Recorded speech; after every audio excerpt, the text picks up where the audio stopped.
PTI रहनुमा और माहिर कानून बाबर रवान कहते हैं कि केस में तमाम कानूनी ऑप्शंस इस्तेमाल हो चुके हैं। देखना यह कि जो तकरीर हुई उससे मकामी अदालत के काम में क्या मुदाखलत हुई।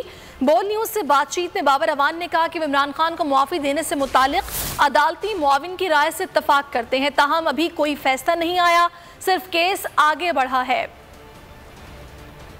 देखिए, पहली बात तो ये है कि जो फैसला नहीं आया ये एक स्टेज है जिससे अगली स्टेज में केस पे आए, और ये है कि चार्ज फ्रेम करना है 22 तारीख के लिए।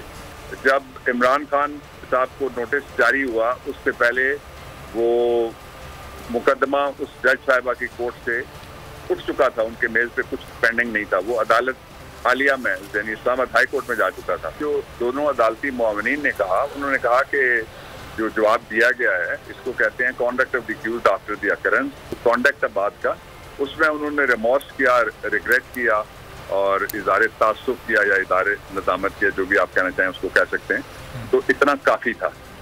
मैं तो उनसे इत्तफाक करता हूँ, दोनों जो अदालती मुआविनीन हैं उनके मौक़िफ़ से। लफ्ज़ ये मुआविनीन ने भी कहा है जो इस्तेमाल हुए हैं वो काफ़ी हैं इस बात के इजहार के लिए कि जो हुआ था वो नामुनासिब था और उसको रिग्रेट करके फिर ये लफ्ज़ जो है वो इस्तेमाल किए। अगर आपको ये वीडियो पसंद आए तो लाइक पर क्लिक करें। सबसे ज्यादा व्यूज, सबसे ज्यादा रील्स और सबसे ज्यादा रेटिंग के साथ बोल अब भी नंबर 1 पोजीशन पर बरकरार। सब्सक्राइब करें और बेल दबाएं ताकि कोई खबर रह न जाए।